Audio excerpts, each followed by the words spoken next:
दोस्तों आज की वीडियो में मैं आपको फॉर्म 15G भरना बताने वाला हूं। क्या भरना होता है, कैसे भरना होता है, क्या नहीं भरना होता है, A to Z मैं आपको जानकारी दूंगा। मेरा PF का चैनल है और यहाँ जो आप देखने वाले हैं ये एक 100% रियल जानकारी है। आप यहाँ पे जब भी फुल एंड फाइनल सेटलमेंट करने जाते हैं आपको आपका नज़र आता है कि PF का बैलेंस इतना है, पेंशन का बैलेंस इतना है। आप कंफ्यूज हैं कि यार मैं पेंशन वाला अमाउंट इंक्लूड करके भरूं, किस कॉलम में क्या भरूं। तो मैं आपकी कन्फ्यूजन को इस वीडियो में दूर कर रहा हूं और साथ में ही मैं आपकी एक हेल्प कर रहा हूं कि आधा फॉर्म भरा भराया मैं आपको दे रहा हूं। ये फॉर्म आपको डिस्क्रिप्शन में लिंक में आपको मिल जाएगा। इस फॉर्म को ज़रा देखिए, ये मैंने एक्सेल के अंदर फॉर्म बना रखा है। आप अपने कंप्यूटर में या फिर अपने फ़ोन में इसे खोल लेंगे।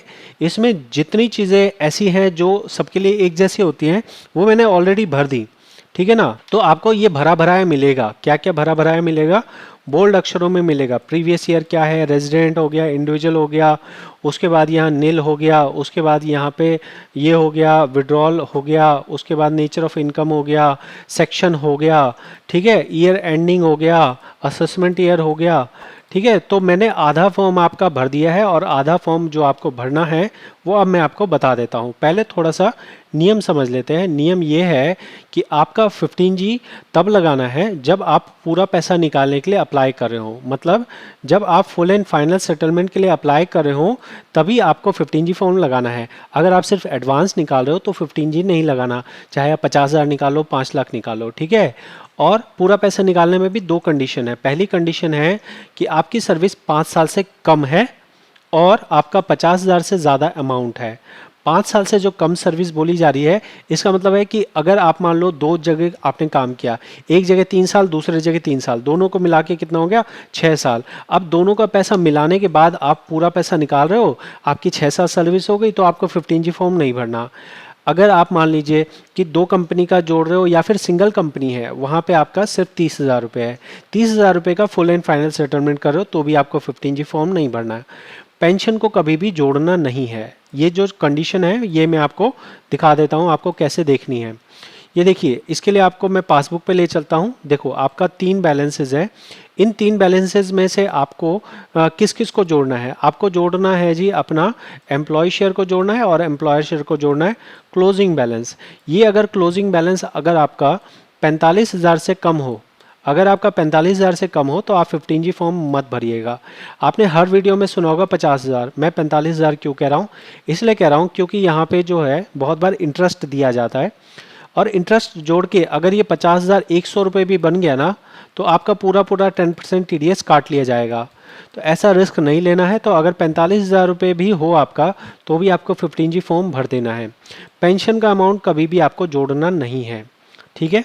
इतनी चीज़ें क्लियर हो गई। और जो सर्विस हिस्ट्री है वो यहाँ आपको जाके देखनी है कि भाई मेरी टोटल सर्विस कितनी दिखा रही है। सर्विस टोटल मतलब आपके जो पुरानी कंपनी और नई कंपनी, मान लीजिए अभी 3 कंपनी है, 3 कंपनी में टोटल सर्विस आपने देख ली। भाई मेरी टोटल सर्विस यहाँ दिखा रही है 6 साल, ठीक है, अच्छी बात है जी। 15G फॉर्म नहीं भरना। आपने तीनों सर्विस या एक सर्विस का निकाल रहे हो, मतलब एक ही टोटल मिला के आपका 45,000 से कम है तो भी आपको 15G फॉर्म नहीं भरना है। अभी मैं आपको दिखा देता हूँ 15G फॉर्म कैसे भरा जाता है। अगर आप गूगल पे सर्च करोगे आपको इस तरह का फॉर्म नज़र आएगा। ये फॉर्म भरना ज़रूरी नहीं है। इसमें क्या दिक्कत है? इसमें हमें एड्रेस वगैरह लिखने के लिए जगह नहीं मिलती है। जो मैं आपको फॉर्म दे रहा हूँ ये फॉर्म बिल्कुल वैलिड है। मैं एक बार नहीं 5 सालों में 1000 बार इस फॉर्म को लगा चुका हूँ। आपका निश्चित तौर पे इससे काम हो जाएगा। मैं आपको दो यहाँ पे PDF दिखा रहा हूँ। ये दोनों PDF मैंने फॉर्म भरे हैं और फॉर्म पास हुए हैं। अब आपको अलग क्या भरना है ये दिखा रहा हूँ। एक तो आपको एक्सेल तो मैंने दे दिया। एक्सेल में जो जो जानकारी आपकी पहले से भरी है वो तो आपको भरी भराई मिलेगी। बस आपको अपनी पर्सनल डिटेल डालनी है। क्या डालना है आपको? नाम कौन सा? जो आपके पैन कार्ड पे होगा। आधार कार्ड पे अगर अलग हो, पैन पे अलग हो, तो यहाँ पे पैन वाला नाम भरना है, पैन नंबर भरना है। ये इंडिविजुअल हो गया, यहाँ पे साल 24-25 हो गया, रेजिडेंट हो गया। यहाँ आप अपना आधार कार्ड वाला एड्रेस डाल दीजिए। ईमेल डालने की ज़रूरत नहीं है, मोबाइल नंबर डाल दीजिए। अगर आपने पहले ITR भरी है तो आप यस करेंगे, यस करके यहाँ पे साल लिख देंगे। अगर नहीं भरी है तो आप नो करेंगे और यहाँ पे कुछ भी नहीं लिखेंगे, ठीक है। इसके बाद हम यहाँ 16 नंबर पॉइंट पे आ रहे हैं। 16 नंबर पॉइंट पे आपको वो अमाउंट लिखना है जो आपका PF का टोटल अमाउंट बन रहा है, जो कि employee share plus employer share दोनों को मिला के ये वाला बैलेंस आपको जो है ना आपकी पासबुक में बाहर ही नज़र आता है। बाहर जो आपका बैलेंस नज़र आता है वो सिर्फ आपका पीएफ बैलेंस होता है। बाहर मतलब क्या, ये भी मैं बता देता हूँ। देखिए वो कंप्लीट जानकारी आपको दूंगा। अगर आपको वीडियो अच्छी लगेगी तो आप मेरे को ज़रूर से सब्सक्राइब कीजिएगा। यहाँ होम पे आप जाओगे ना तो आपको बाहर ही एक अमाउंट नज़र आएगा, वही अमाउंट आपका पीएफ का टोटल अमाउंट है। बाकी आप जोड़ना चाहो तो यहाँ आप जोड़ सकते हो। इस वाले अमाउंट में इंटरेस्ट तो है नहीं, तो हमारा इंटरेस्ट का क्या होगा, जब ये सेटलमेंट किया जाएगा तो इंटरेस्ट जितना भी बनता होगा वो आपको दे दिया जाएगा, उसके लिए आपको निश्चिंत रहना है। तो यहाँ अगर मैं इसको जोड़ता हूँ तो लगभग मेरा 35,000 रुपये बनता है। 36,000 रुपये इन दोनों को जोड़ने पे बन रहा है। तो जो मैं यहाँ पे अमाउंट लिखूँगा यहाँ पे ये 36,000 रुपये लिखूँगा। कितना लिख दूँगा यहाँ पे मैं 36,000 रुपये लिख दूँगा। जो मैं यहाँ 36,000 रुपये लिख रहा हूँ यही मेरे को यहाँ पे भी लिखना है। यहाँ बोल रहा है कि भाई आप ये फॉर्म कितने रुपए के लिए भर रहे हो, मैंने लिख दिया 36,000 रुपये के लिए भर रहा हूँ। फिर ये पूछ रहा है कि डिटेल बताओ, जो आप ये 36,000 रुपये के लिए भर रहे हो ये किस चीज़ के लिए है। तो मैंने लिखा भाई मैं पीएफ निकाल रहा हूँ 5 साल से पहले, ये मेरा यूएन नंबर है, ये मेरा सेक्शन है 192A।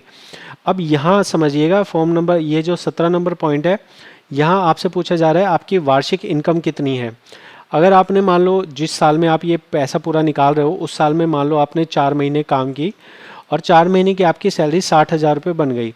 60,000 प्लस 80,000 ऐसा जोड़ के आपको नज़र आ रहा है कि मेरा 1,40,000 रुपये बन रहा है, यही मेरी पूरे साल की इनकम है। तो यहाँ पूरे साल में आपने कितना कमाया वो पूछा जा रहा है। तो आप एग्जाम्पल के तौर पे जो मैंने अभी लिया था उसके हिसाब से 1,40,000 बन रहा है। बाई चांस आपने कहीं नौकरी नहीं की है, 80,000 रुपये यहाँ लिखा गया है और इतना ही मेरी साल की इनकम है, 80,000 रुपये हमने भर दिया।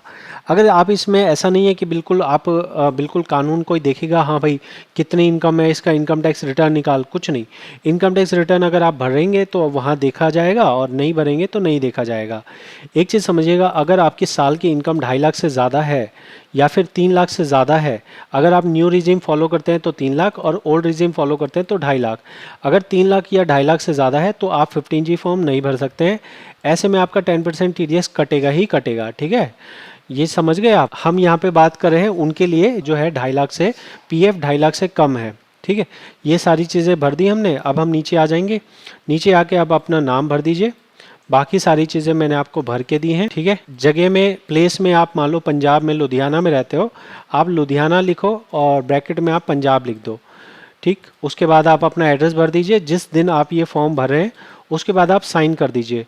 मैं यहाँ पे ऑनलाइन में ही साइन कर देता हूँ, मतलब पीडीएफ उनको भेज दी और उन्होंने फ़ोन में खोला और साइन कर दिया। अगर आप इस तरह की सुविधा ना हो आप प्रिंट आउट निकाल लीजिए। ऐसा हो सकता है कि कुछ चीज़ें आपकी पेन से भरी हुई हैं और कुछ चीज़ें आप कंप्यूटर से भरी हैं, कुछ चीज़ें आप पेन से भर दीजिए, कोई इशू नहीं आएगा, कोई दिक्कत नहीं आएगी। ये वीडियो कब तक वैलिड रहेगी? ये वीडियो वैलिड रहेगी 31/3/2025 तक। आप अगर इस समय से पहले आप ये वीडियो देख रहे हैं तो ये फॉर्म आपके लिए वैलिड है, ये फॉर्म आप भर सकते हैं। पेज नंबर 2 पे आपको कुछ भी नहीं भरना है। तो इस तरह से मैंने आपको कंप्लीट 15G फॉर्म भर के बता दिया है।